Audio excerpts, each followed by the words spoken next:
ఆంధ్రదేశంలో నరసింహోపాసనం చాలా విశేషం. నరసింహస్వామి వారి కథ వింటే ఏం చెప్తారంటే, ప్రహ్లాదోపాఖ్యానాన్ని, నరసింహస్వామి వారి ఆవిర్భావాన్ని విని పానకం తాగితే, నైవేద్యం పెట్టిన పానకం పుచ్చుకుంటే తరువుకొస్తున్న గుండె జబ్బు కూడా ఆగిపోతుంది. అంత గొప్ప స్వరూపం. షట్కాల శివ పూజ ఎలా ఉంటుందో అలా షట్కాలముల యందు పూజ అందుకునేటటువంటి మహానుభావుడు. విష్ణు స్వరూపంలో ప్రదోష వేళ కూడా దర్శనం చేయడానికి యోగ్యమైన స్వరూపం నరసింహస్వరూపం. ఆ నరసింహస్వరూపాన్ని దర్శనం చెయ్యాలని పద్మపాదాచార్యుల వారు నరసింహస్వామి వారి మంత్రాన్ని పొంది అరణ్యానికి వెళ్లి తపస్సుకి కూర్చుంటే, అరణ్యంలో తిరుగుతున్నటువంటి ఒక ఏమీ తెలియని కిరాతుడు ఒకడు వచ్చి, పంతులు గారు మీరు ఎందుకు కూర్చున్నారు ఇక్కడ అన్నాడు. నరసింహస్వామి ప్రత్యక్షం అవ్వాలని తపస్సు చేస్తానన్నారు. నరసింహం అంటే ఏమిటి? అరణ్యంలో చాలా కాలం నుంచి తిరుగుతున్నాను, దానికి తపస్సు ఎందుకు, నేను తీసుకొస్తాను చెప్పండి అన్నాడు. విడిచిపెట్టట్లేదని ఆయన అన్నారు. కింద మనుష్యుడు పైన సింహం, ఆయన కోసం అన్నారు. అది ఈ అడవిలో ఉందా అన్నాడు. ఈ అడవిలో ఉంది అన్నారు. అయితే నేను తీసుకొస్తానులేండి, దానికి తపస్సు ఎందుకన్నారు. ఆయన నవ్వి అన్నారు, నువ్వు తీసుకురాగలవా అన్నారు. రేపు రాత్రిలోగా తీసుకురాకపోతే నా ప్రాణాలు విడిచేస్తాను పంతులు గారు, సరేనా?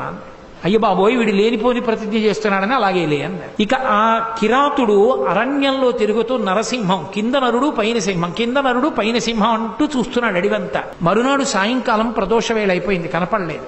అక్కడ బ్రాహ్మణుడికి మాట ఇచ్చాను, తీసుకెళ్లలేకపోయానని చెప్పి చెట్టు తీగలు తెచ్చి ఉరితాడు పోసుకుందామని చెట్టు కొమ్మకి ఉరి పోసుకుంటున్నాడు. నరసింహస్వామి వారు ఆవిర్భవించి వచ్చి దర్శనమిచ్చారు. ఓసి దిక్కుమాలిన మృగమా, ఇంతసేపటి నుంచి వెతుకుతున్నానా, బ్రాహ్మణుడికి చూపిస్తానని ఎక్కడ దాక్కున్నావే అని చేతిలో ఉన్న తీగలు చేసి నరసింహస్వామిని కట్టి ఈడ్చుకొచ్చాడు. ఈడ్చుకొచ్చి పద్మపాదాచార్యుల వారి దగ్గర నించోబెట్టాడు. ఆయనకేం కనపడలేదు. ఏమిటి నరసింహస్వామి వచ్చారంటావేమిటన్నారు. రాకపోవడం ఏమిటి, నిన్న నుంచి వెతుకుతున్నాను, నిద్రాహారం లేకుండా, ఇగో ఇప్పుడు దొరికింది, సాయంకాలం చచ్చిపోదామంటే అన్నారు. ఈయనకి కనపడదు, ఆయనేమో ఇదిగో అంటారు.